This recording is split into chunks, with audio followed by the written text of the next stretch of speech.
Quem esteve aqui no dia 31 de dezembro? Dia 31. Tem uma boa notícia para você que esteve aqui no dia 31 de dezembro. Você vai ouvir a mesma mensagem que você ouviu. E a você que não esteve, você terá a oportunidade de ouvir, porque naquela ocasião nós não gravamos a mensagem. Então hoje você vai ouvi-la com a graça de Deus. Então abra sua Bíblia no livro do Gênesis, no capítulo 26. Capítulo 26.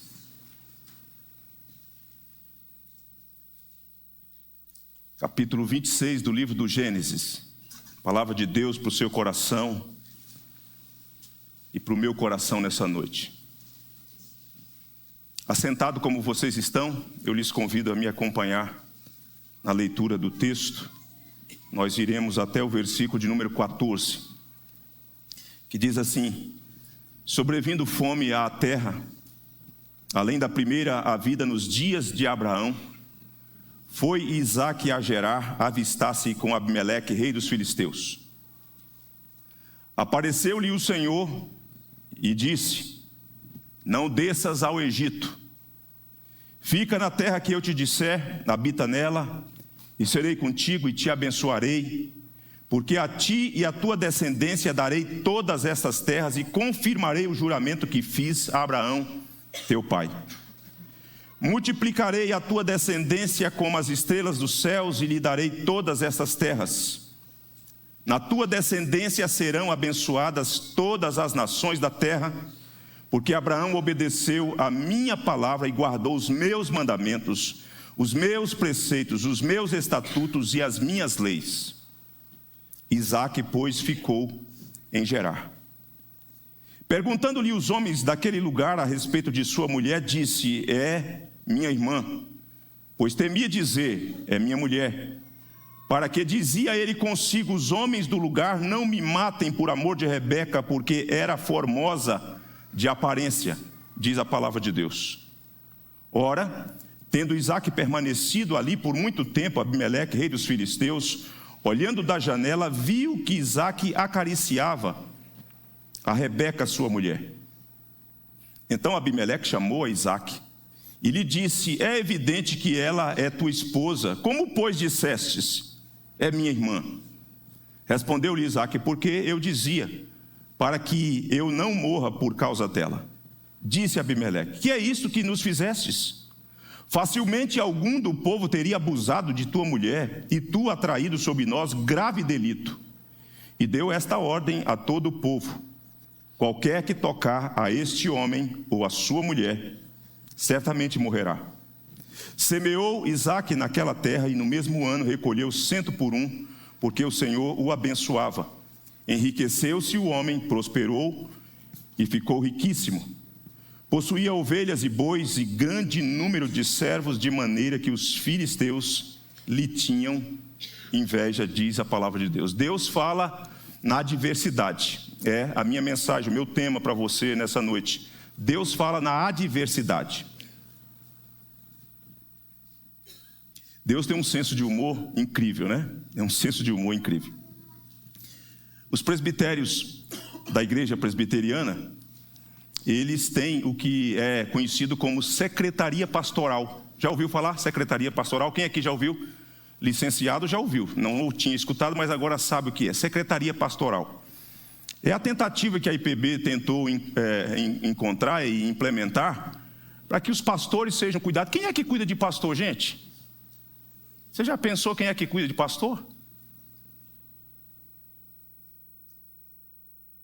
Então a secretaria pastoral da igreja presbiteriana criou essa secretaria. Secretaria de apoio pastoral. É quase que um fiasco, o negócio parece que não funciona, porque os pastores, me parecem que eles gostam de seguir carreira solo. Então eles, às vezes, não comparecem nos eventos, nas programações que são elaboradas, nessa tentativa de agrupar, de estreitar os laços, de ouvir, de ser ouvido, né, de orar uns com os outros. Mas por que eu estou dizendo isso? Porque na segunda quinzena de novembro, o presbitério aqui de Taguatinga, um presbitério grande que tem mais de 15 igrejas, me convidou para falar para os pastores, esposa de pastores, presbíteros do presbitério, das igrejas do presbitério e das esposas. E eu achei aquilo muito nobre, né? Eles têm feito isso e eles vão se fortalecendo, já tem algum tempo, e eles disseram que está funcionando. E, portanto, eu fiquei tão feliz com aquela iniciativa. No nosso presbitério Guará também tem a secretaria. A gente vem tentando aí implementar ações para que essas coisas sejam feitas, possam acontecer. E lá estive e fiquei feliz com aquele convite. O que é interessante é que quando eles me convidaram, eu estava vivendo um momento que era um momento de crise. Não era um momento assim confortável de soltar fogos, de estar feliz, de festejando certas coisas. Por que eu estou dizendo isso? Porque eles me ligaram, fizeram o convite e o conselho da nossa igreja sabe que eu não sou de aceitar convites. Primeiro porque eu acho que tem pessoas melhores do que eu para certos eventos. E depois porque eu precisava durante um tempo estar mais presente com vocês. Então eu sempre fui abrindo mão de convites, né? Não posso nessa época, não posso, não quero, né? Enfim, às vezes até é um pouco indelicado com os irmãos. Mas nesse convite em especial, eles me disseram por 3 vezes. Primeiro quando fizeram o convite, depois porque eu esqueci. Durante a semana esqueci, passou uma semana, 2, pastor, e aí nós estamos guardando. E finalmente na 3ª vez, o que eles queriam? Nós queremos uma palavra de encorajamento. Eu falei assim, está de brincadeira comigo, né, cara? Não, queremos que o senhor venha e traga uma palavra de encorajamento aos pastores e aos presbíteros. Eu pensei, se eu contasse para eles o que eu estou vivendo, eles fariam uma roda, me colocariam no meio, mandaria eu ajoelhar e orariam por mim com imposição de mãos.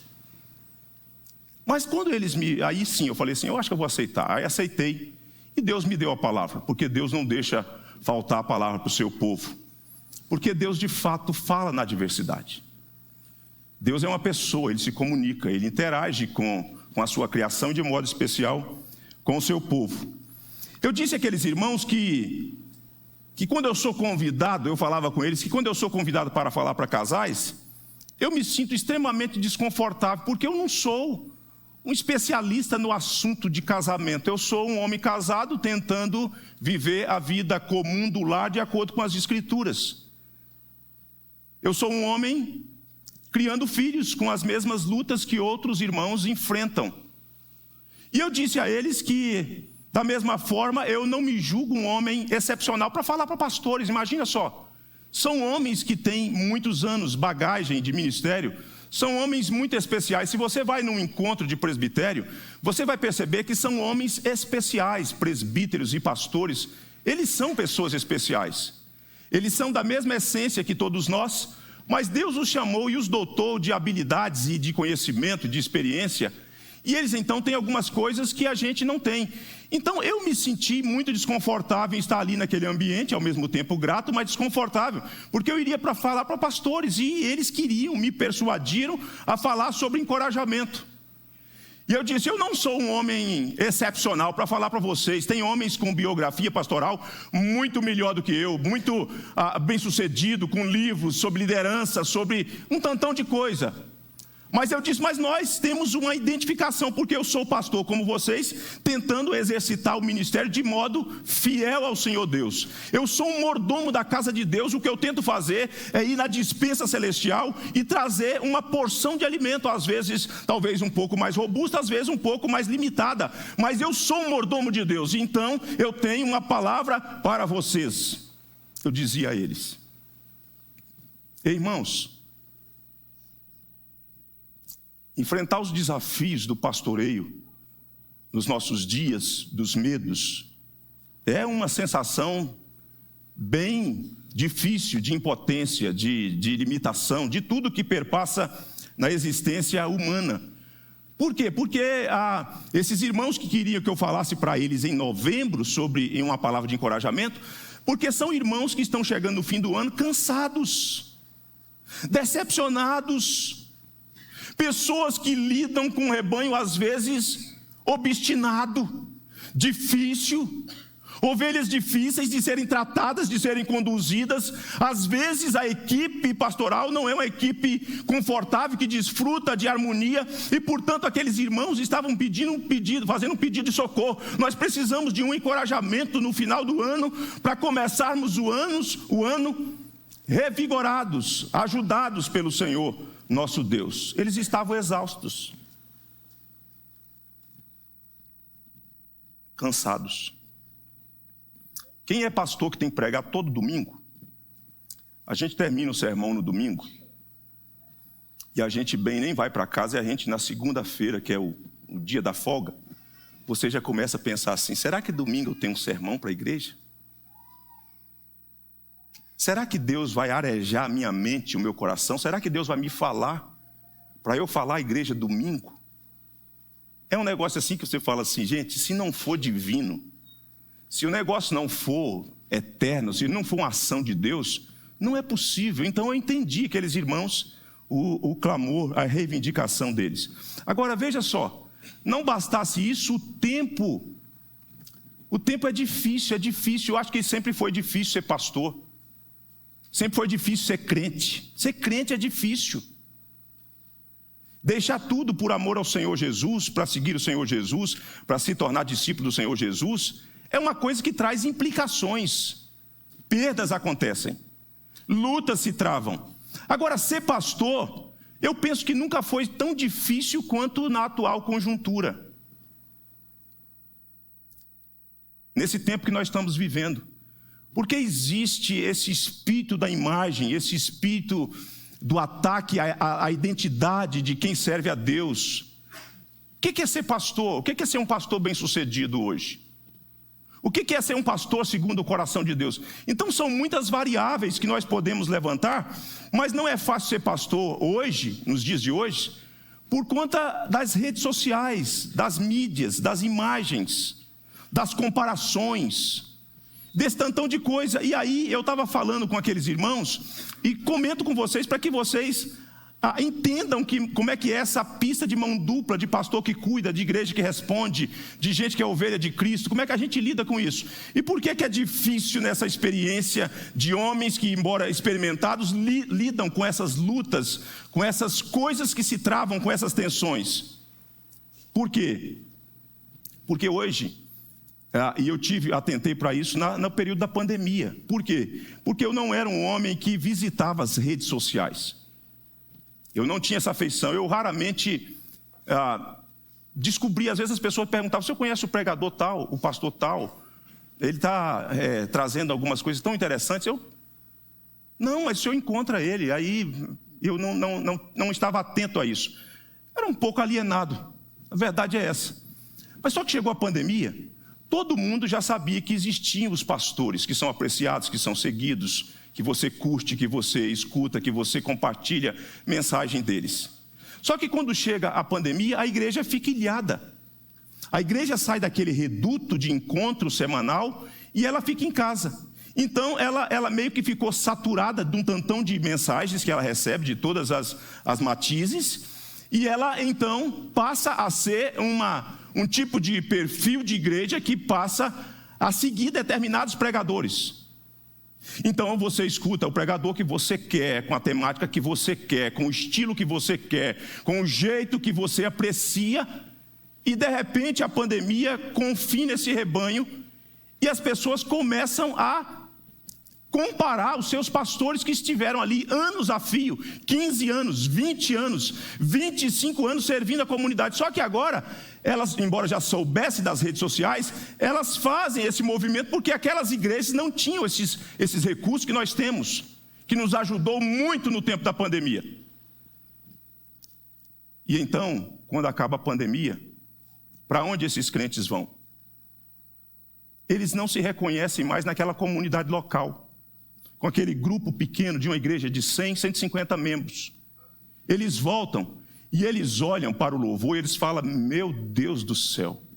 Por quê? Porque na pandemia, um ano, talvez mais de um ano, ele estava ouvindo por meio da internet os melhores músicos, os melhores cantores, Não era aquele grupo da nossa igreja local, muito embora a nossa igreja não passa por esse aperreio, com aquela falta de entonação, de harmonia. Então ele volta, ele não reconhece mais, ele olha para a liturgia da igreja dele e ele vê aquele negócio arrastado. Ele olha para o pastor dele e ele que ficou na pandemia ouvindo 200 mensagens durante o dia, maratonando, tanto nas séries quanto nas mensagens bíblicas, ele aumentava a velocidade de normal para 1.25, 1.50, e aí ele volta no domingo, a igreja é pequena, um grupo é pequeno, o louvor é ruim, a música é ruim, tudo é ruim, a liturgia arrasta, e ele passa a olhar para o pastor dele, e ele lembra dos pastores que ele selecionou durante a semana para ouvir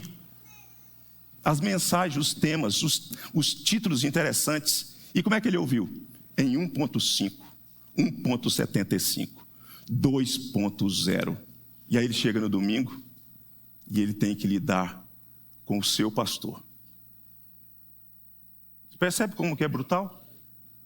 Como que as comparações, as imagens, se vocês não tiverem a ideia de ser discípulo de Cristo, de como que é a relação líder-liderado, de como que é o trato de honra e amor para com os guias, os vossos guias que cuidam, que velam pelas vossas almas, como que a coisa acontece? Aqueles irmãos estavam cansados, estavam exaustos.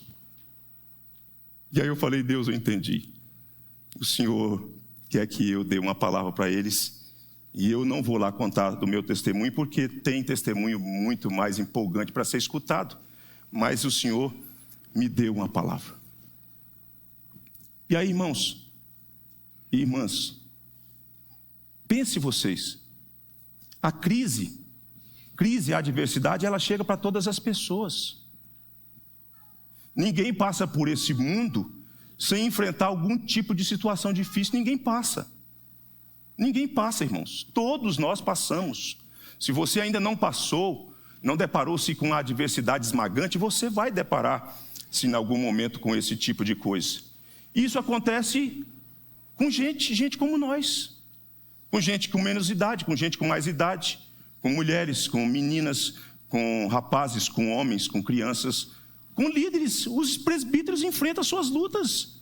Os presbíteros docentes, regentes, também enfrentam crises. Os diáconos enfrentam crises. Os professores de escola dominical também enfrentam crises. Líderes, homens de Deus, pessoas que amam o Senhor, que andam na presença do Senhor em novidade de vida, vivendo piedosamente, vivendo de forma humilde, enfrentam lutas. Todas as pessoas enfrentam situações e circunstâncias difíceis. E algumas dessas situações são avassaladoras, parece que vão passar por cima de você como um rolo compressor.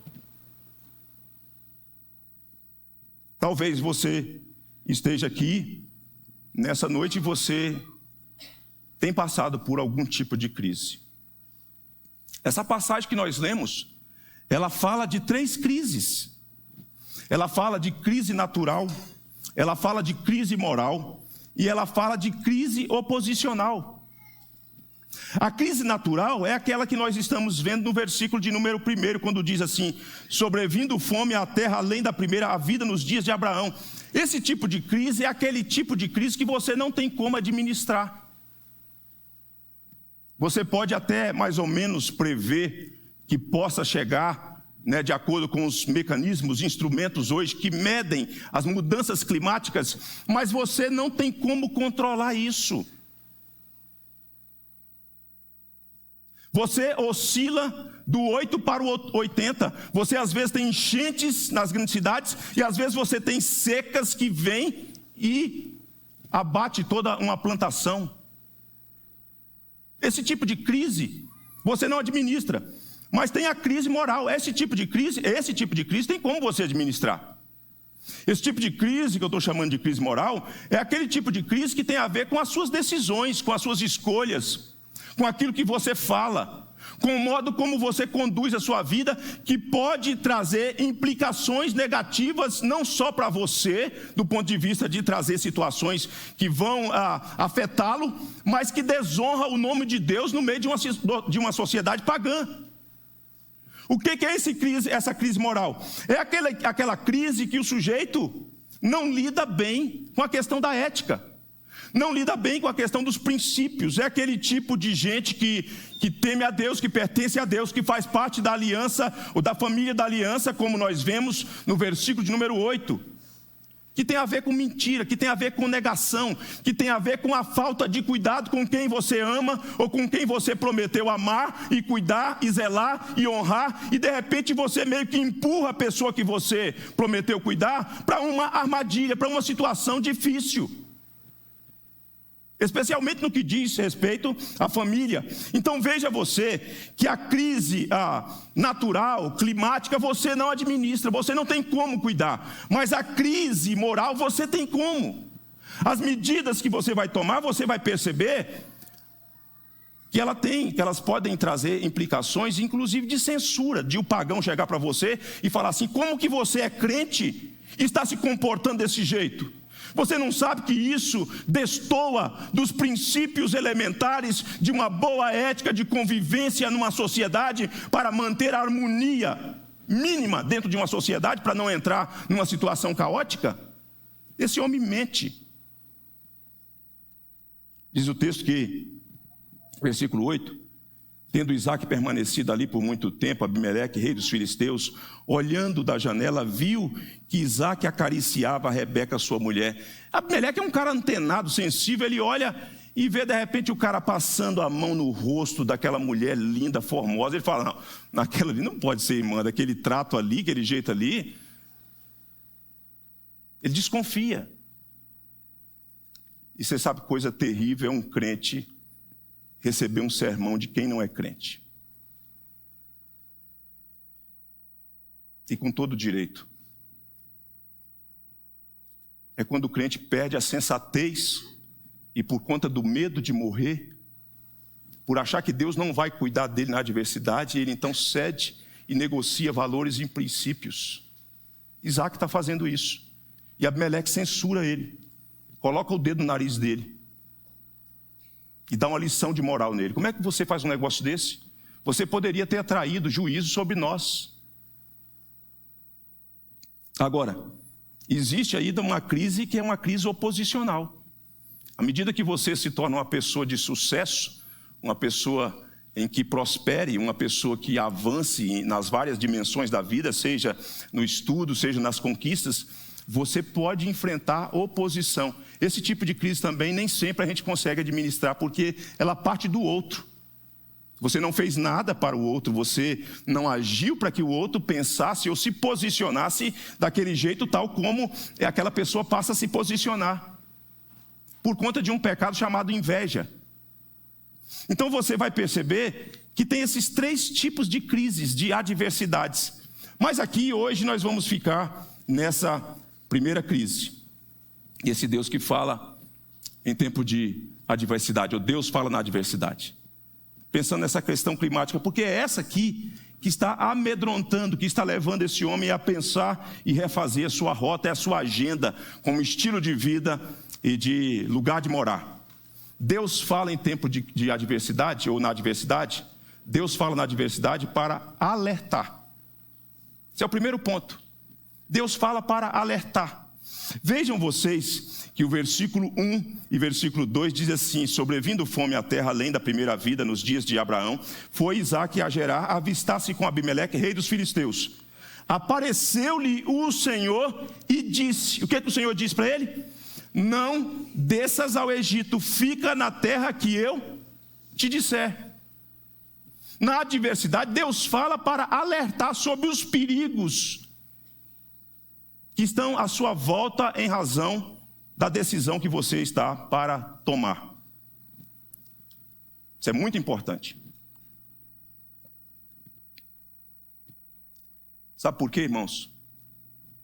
Crises, e esse tipo de crise aqui, é um tipo de pressão que obriga o líder, especialmente o chefe da família, o marido, a tomar uma decisão. É aquela pressão, aquela coisa que pressiona você, que obriga você a se mexer, a pensar em alguma coisa. Você é provedor, Você foi chamado para liderar, você foi chamado para cuidar. E de repente tudo aquilo vem na sua direção, conspirando contra você e contra a sua família. E aí você está nessa pressão, você está sendo pressionado, colocado contra a parede, e você é obrigado a tomar uma decisão. Faz parte de quem lidera. Quem lidera precisa tomar decisão. Faz parte daquele que é o cabeça da família, daquele que é o provedor, daquele que tem que cuidar, daquele que tem que trazer o sustento, daquele que tem que se movimentar. Ele tem que tomar decisão. Na crise ele não pode ficar acomodado, não pode cruzar os braços. Alguma coisa tem que ser feita. Entretanto, nessa pressão que existe o perigo de que escolhas equivocadas sejam feitas, decisões atrapalhadas sejam tomadas. E isso pode trazer implicações graves para quem toma a decisão e para quem vem a reboque de você, para a sua família, para as pessoas que estão com você e que demandam, que precisam da sua direção, que precisa ser sábia, que precisa estar alinhada com a vontade de Deus, porque caso não esteja, isso tem um preço muito alto. E na pressão que Isaac estava, ele tinha tomado decisão. Porque decisão acontece aqui, ó. Decisão acontece no coração. Depois o que a gente vê é só os desdobramentos, é só a materialização do que você já escolheu fazer, da decisão que você já tomou, e que às vezes ninguém nem sabe que você decidiu, que você tomou a decisão, de como que você iria fazer, de como que você agiria. E aí Deus chega para este homem e fala para ele, para alertá-lo: não desças ao Egito. É interessante isso, porque a crise que o pai de Isaac enfrentou lá atrás, que ele coloca como paralelo, um referencial de algo semelhante, da mesma natureza, o texto, naquele momento, Deus não censurou Abraão de descer para o Egito. Mas uma coisa que é feita no passado, às vezes nem sempre será uma referência para a decisão no presente. Agora, nesse momento específico, Deus está proibindo ele de descer para o Egito. Não desça para o Egito. Eu lhe proíbo de descer para o Egito. Caso você desça, você está contra a minha vontade. E não é bom andar na contramão da vontade de Deus. Não desças ao Egito. Meu irmão, minha irmã, você tem que tomar muita cautela no momento de tomar decisão, de fazer escolhas. Eu sei que no momento da crise as pressões são muitas. Você sofre a própria pressão da sua responsabilidade de ter que decidir. Você sofre a pressão da responsabilidade de ter que decidir por conta das pessoas que estão à sua volta. Pessoas que precisam de você. Pessoas que precisam de direcionamento certo, sólido, claro e seguro. Então isso é um peso, é uma pressão muito grande.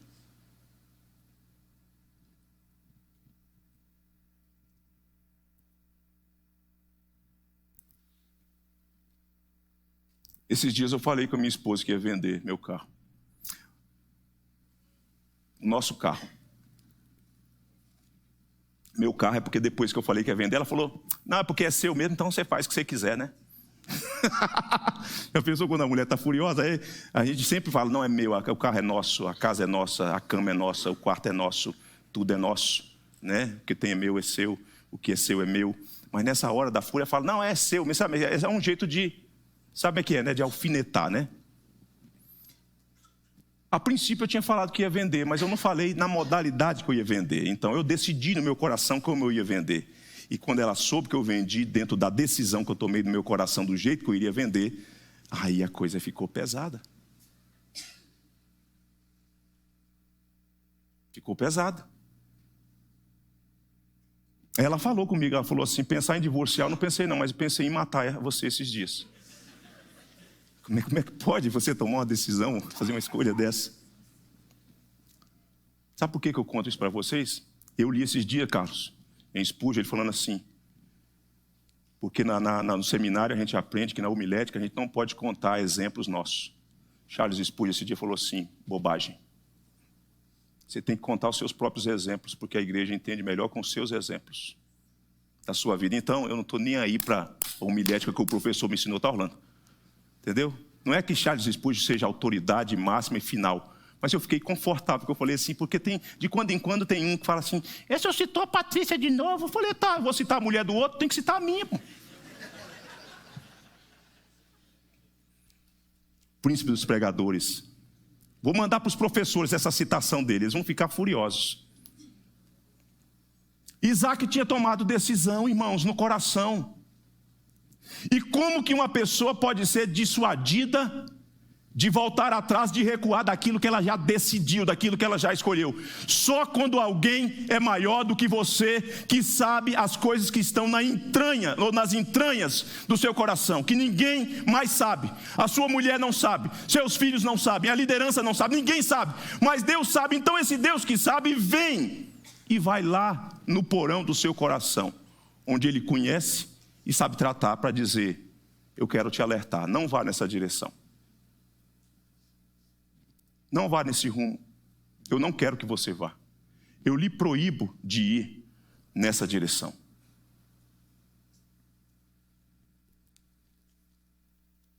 Você sabe que numa crise como essa, nós tomamos decisões e fazemos essas escolhas porque nós somos assaltados pela ansiedade, pelo medo. O dia de amanhã nos assusta. Nós não sabemos o que realmente está por detrás das cortinas, mas nos esquecemos que quem tem aquele cordão para puxar a cortina é quem idealizou o dia de amanhã. Ele vai cuidar de você. Você não tem que temer. Você não tem, mesmo diante das pressões, você não tem que se desesperar. Você não tem que entrar numa situação existencial de crise que você pensa assim, e agora o que será de mim, o que será da minha família? Tudo vai naufragar, tudo vai perecer. Não, você não tem, sabe por quê? Porque o Senhor Jesus, quando Ele está pregando o seu sermão, o sermão do monte, Ele trata desse assunto, nas coisas que são essenciais. Vejam o que o Senhor Jesus disse em Mateus capítulo 6, versículo 25, Ele disse assim, por isso vos digo, não andeis ansiosos pela vossa vida, quanto ao que haveis de comer ou beber, nem pelo vosso corpo, quanto ao que haveis de vestir. Não é a vossa vida mais do que alimento e o corpo mais do que as vestes?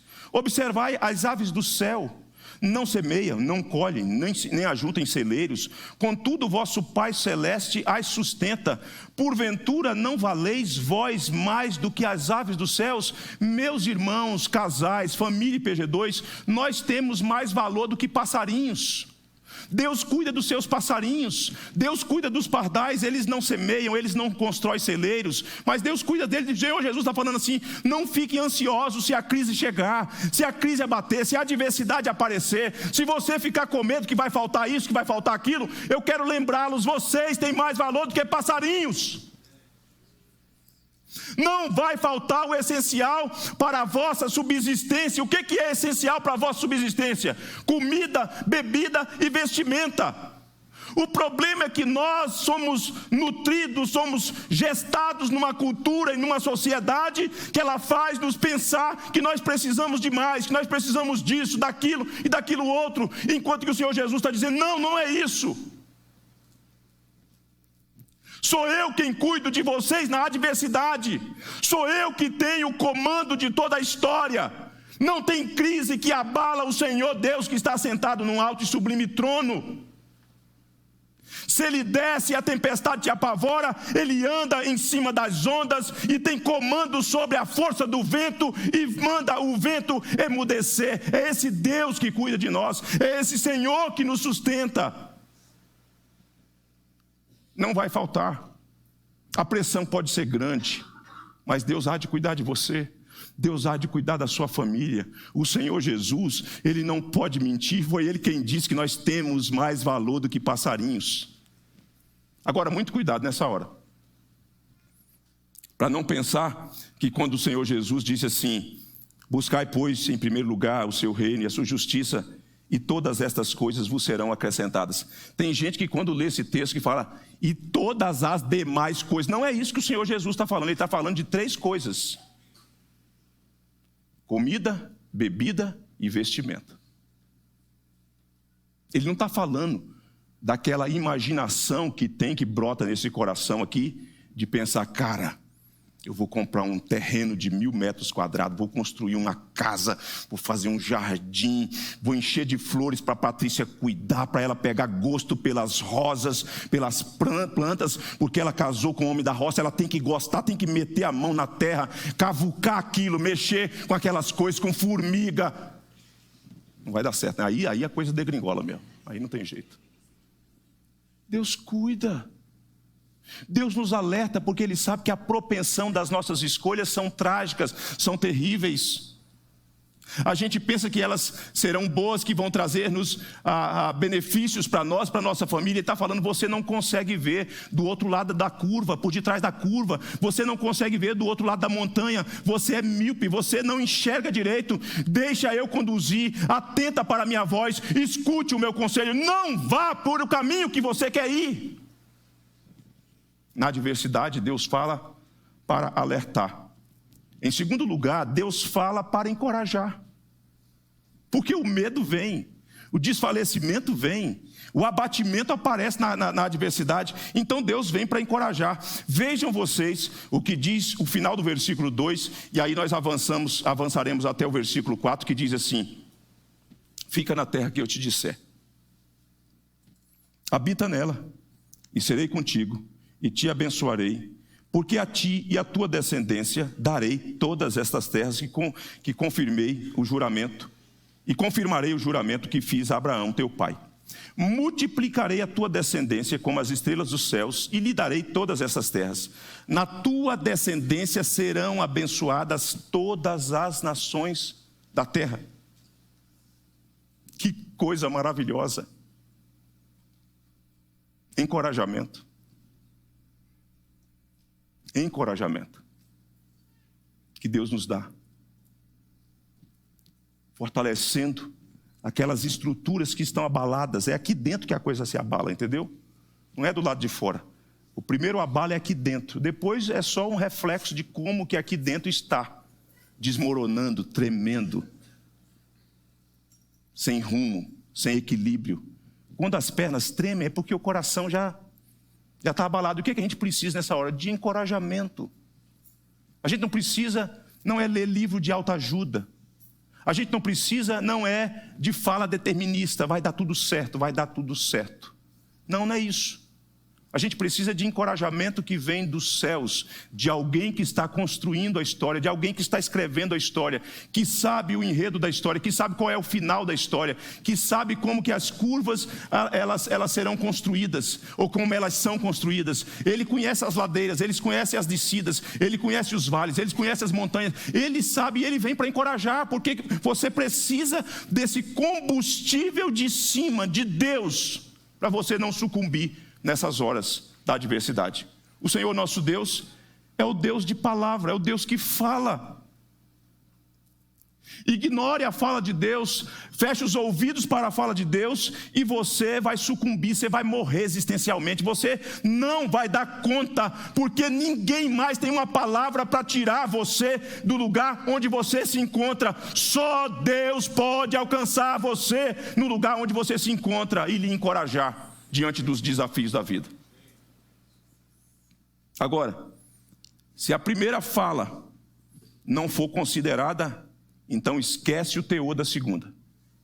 Se a primeira fala de Deus, em que vem como um alerta quanto aos perigos de seguir naquela direção, não for acolhida, então não conte com encorajamento, porque essas coisas não se divorciam, elas estão conectadas. É uma coisa e a outra. Não é uma em detrimento da outra. É olhar para o alerta e com os olhos enxergar a realidade como ela é, sem colocar uma venda, sem fazer de conta que elas não existam. É preciso dizer, existe mesmo a crise. Ela está aqui, está instalada, eu vejo, experimento os efeitos dela, e a partir disso Deus mexe com o seu coração e diz: confie, descanse o seu coração. Aquieta o seu coração, sossegue a sua alma. Não adianta ficar com essa aflição, sofrendo, caminhando de um lado para o outro. tentando resolver as coisas com o seu braço, na força do seu braço. É hora de aquietar e acolher a palavra, deixar com que ela penetre a sua alma e o seu coração diante das adversidades. Encorajamento. O Senhor está dizendo para este homem de Deus. Agora veja só como que essas coisas interagem, alerta e encorajamento. Ele está dizendo: fica na terra que eu te disser, dissuadindo ele para não descer para o Egito. Habita nela e serei contigo. Por isso que eu disse que você não pode falar, eu preciso do encorajamento, e você desprezará o alerta de Deus, a admoestação de Deus. Porque Deus está dizendo: se você acolher a minha palavra, o que eu estou dizendo para você fazer, então você pode contar comigo. Eu não vou deixá-lo sozinho no meio da adversidade. Agora, que fique claro que se você escolher fazer o movimento na direção na qual eu estou lhe proibindo de ir, de se dirigir, você não conte com a minha presença, eu não irei com você. Não irei com você. Você já pensou nisso? Que às vezes as coisas são claras, Deus deixa tão claro para a gente, como águas cristalinas, e às vezes a gente meio que ignora e quer desfrutar da presença de Deus. Você acha que é mais importante você seguir para um lugar que aparentemente vai ser a solução para a sua vida sem a presença de Deus, ou é melhor ficar num lugar onde a crise está instalada e ficar com a presença de Deus? O que você escolheria?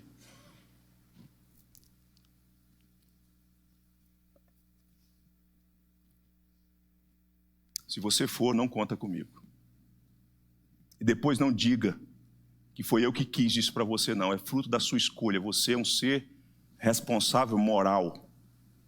Você é um ser moral, responsável e tem responsabilidades. Se você fica, se você acolhe, você vai poder contar com a minha presença. Eu serei contigo, eu vou te abençoar neste lugar onde você está, onde todo mundo está dizendo que agora não é tempo de plantar, que aqui não dá nada, que a terra está esturricada. Eu vou abençoar você neste lugar, desde que você fique no lugar que eu estou pedindo para você ficar, que eu estou lhe ordenando para ficar. A minha bênção não estará sobre você se você se rebelar contra mim, mas se você acolher, eu lhe encorajo, eu lhe abençoo com a minha presença, e a bênção será uma consequência da minha presença. Eu não esqueci do que eu falei com seu pai. O que eu falei com seu pai está mantido de pé, está intacto. Eu vou confirmar isso. O descendente que eu prometi ao seu pai está também assegurado a você. Ele virá, e por meio dele, quando ele vier, todas as nações da terra serão abençoadas. Vejam só como que era importante isso para a vinda do Messias, do Filho de Deus.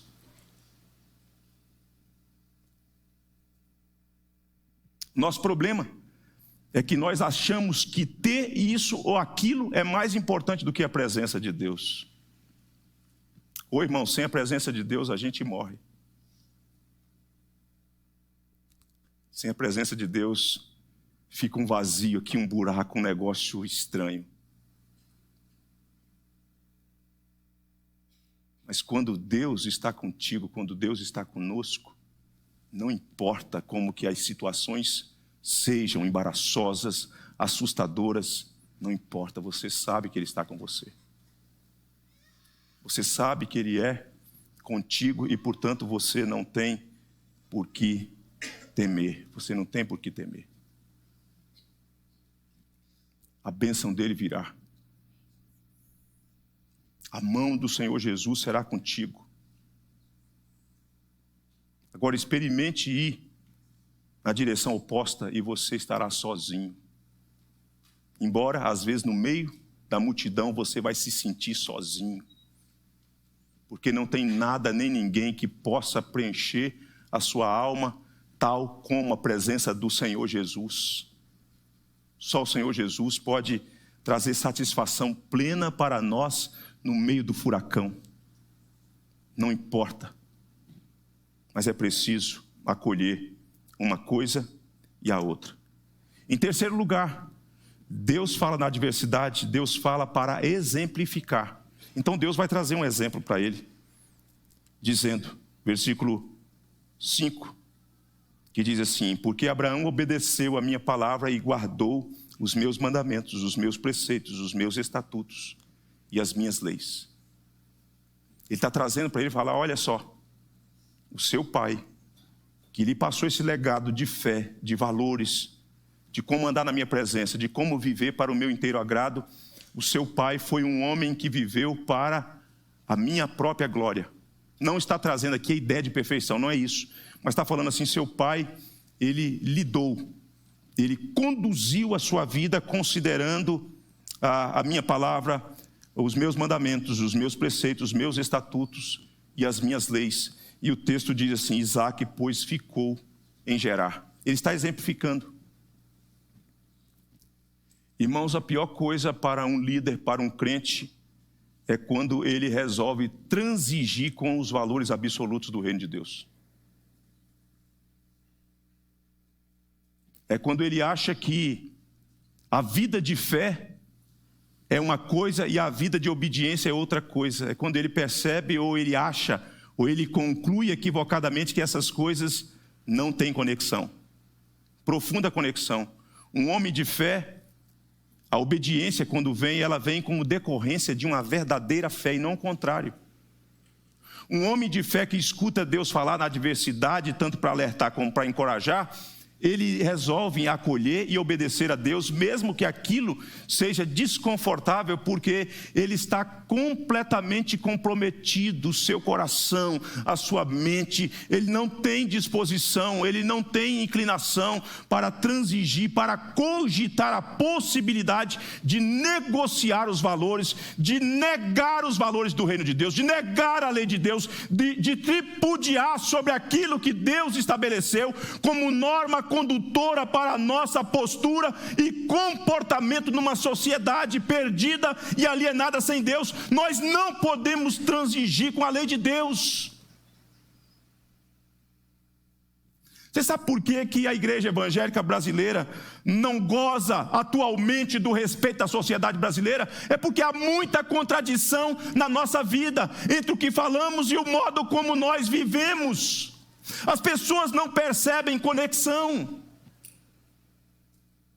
Os nossos jovens, me dirijo aqui aos presbíteros, ao presbítero docente, a licenciado e presbíteros regentes. Nossos jovens não nos escutarão, não darão crédito à nossa palavra, se aquilo que nós dizemos que é verdade, não for demonstrado pela prática, queridos irmãos. Não vão.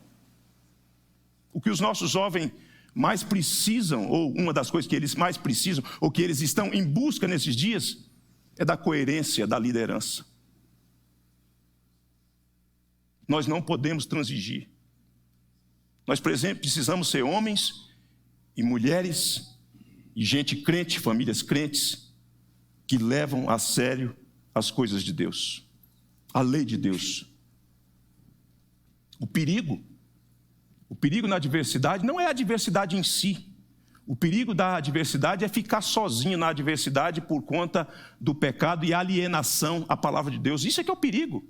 O perigo não é a crise que você não dá conta de resolver. O perigo é ficar sem a presença de Deus. Você precisa entender isso.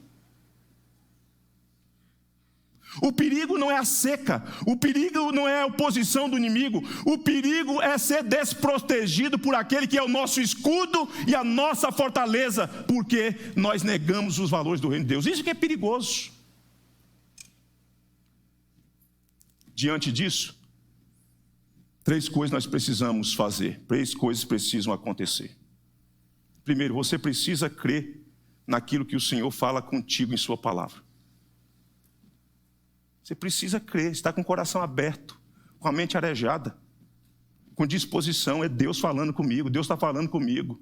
Deus está falando comigo, Deus está me alertando, Deus está me consolando, é a palavra de Deus. Se você não crê nas Escrituras como palavra de Deus, inspirada, inerrante, que tem autoridade, você jamais vai dar credibilidade. Você vai ouvir e você pode até ficar empolgado com o discurso, com a oratória, com a fala, com as histórias, com isso, com aquilo outro, mas se o seu coração não estiver rendido na procedência, na origem de que aquilo é palavra de Deus, você jamais vai resistir diante das adversidades. Você precisa crer. Você precisa crer, confiar. Isaac confiou naquilo, por isso que ele fica. Ele acolheu aquilo como palavra de Deus. Deus está falando com ele, seu coração se curva diante daquela verdade, seu coração acolhe aquela verdade e, como consequência, ele obedece o que Deus está falando, ele fica naquele lugar. Em segundo lugar, você precisa evidenciar sua fé por meio da obediência. Você precisa demonstrar a autenticidade da sua fé por meio do seu comportamento, como você faz. A fé é um negócio abstrato. A fé, às vezes, nós a verbalizamos, mas ela é abstrata. Como é que se faz para ver a existência de uma verdadeira fé? É aquilo que você materializa. É aquilo que você materializa.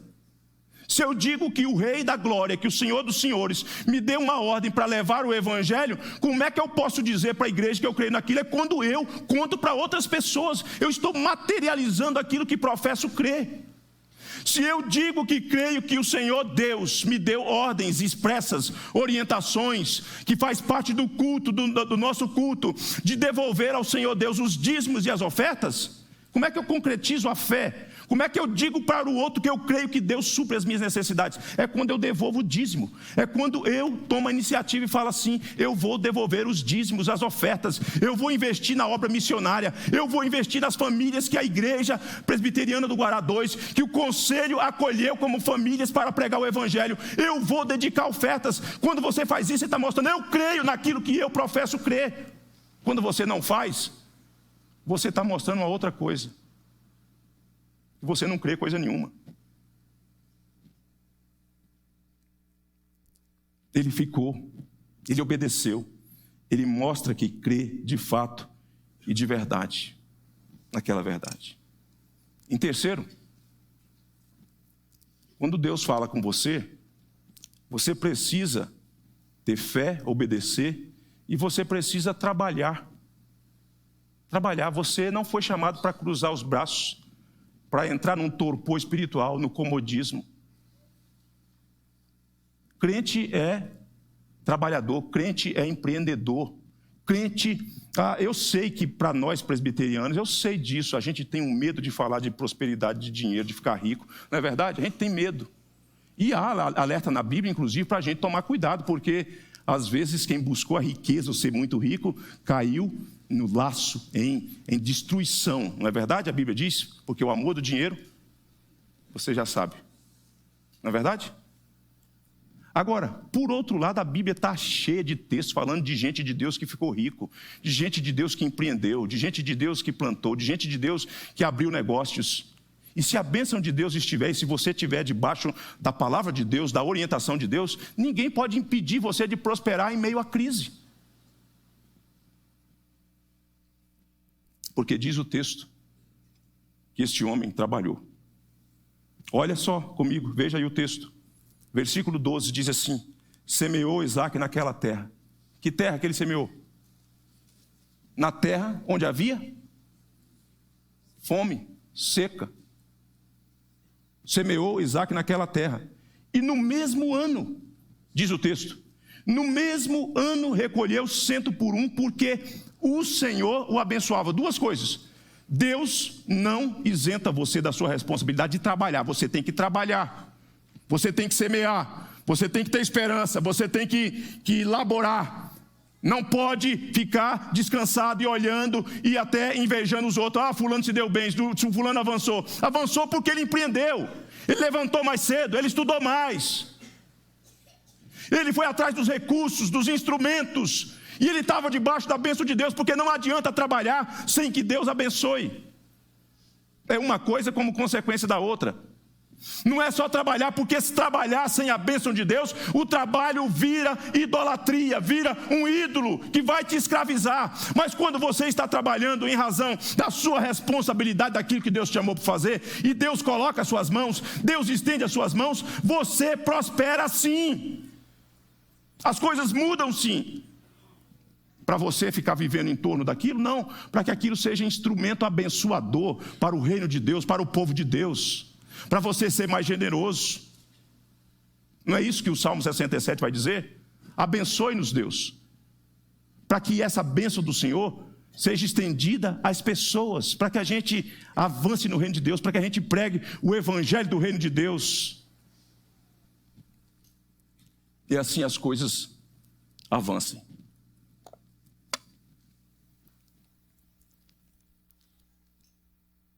Enriqueceu-se o homem, prosperou e ficou riquíssimo.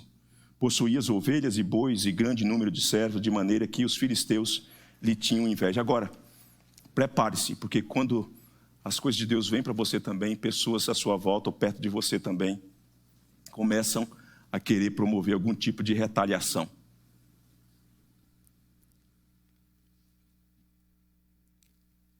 Pandemia chegou e a gente ficou ali tentando entender o que está acontecendo, é perseguição, não é?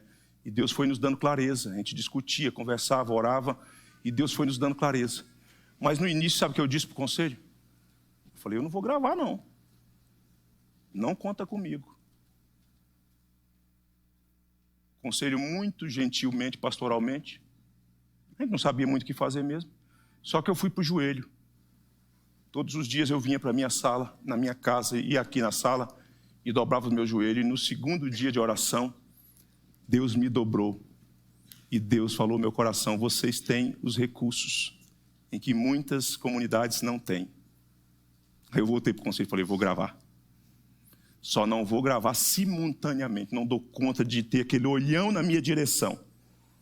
Vamos chamar os meninos da música, a gente vai cantar 2 cânticos, 3 cânticos, e a gente vai gravar e vai falar com a família IPG2, que é o momento da família IPG2, devocional. Dentro da montoeira de opções de pregadores. Sabe o que aconteceu? A nossa igreja não se dispersou. Porque o conselho da nossa igreja foi à luta, foi ao trabalho.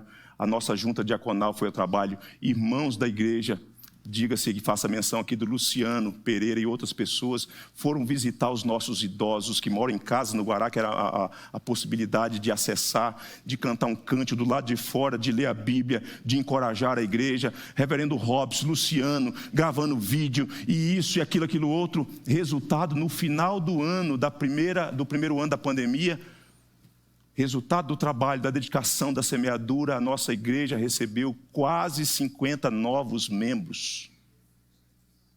Sabe por quê? Porque a crise não é hora de cruzar os braços. Porque na crise você tem que tomar cuidado para não fazer escolhas equivocadas, mas na crise, debaixo da bênção de Deus, da orientação de Deus, é hora de trabalhar, é hora de lançar semente, é hora de confiar, é hora de crer que Deus vai fazer a coisa acontecer em detrimento das suas forças. Deus fará o impossível. Então, queridos irmãos, não tenham medo. Na adversidade Deus fala, para alertar, para encorajar e para exemplificar. Convido você a ficar em pé. Reverendo Robson vai orar por nós, vai impetrar a bênção, e depois nós vamos nos assentar, e o grupo vai voltar e cantar uma música, nós vamos ouvir, e depois nós ouviremos os avisos, e nos despediremos de uns dos outros, mas não da presença do Senhor nosso Deus.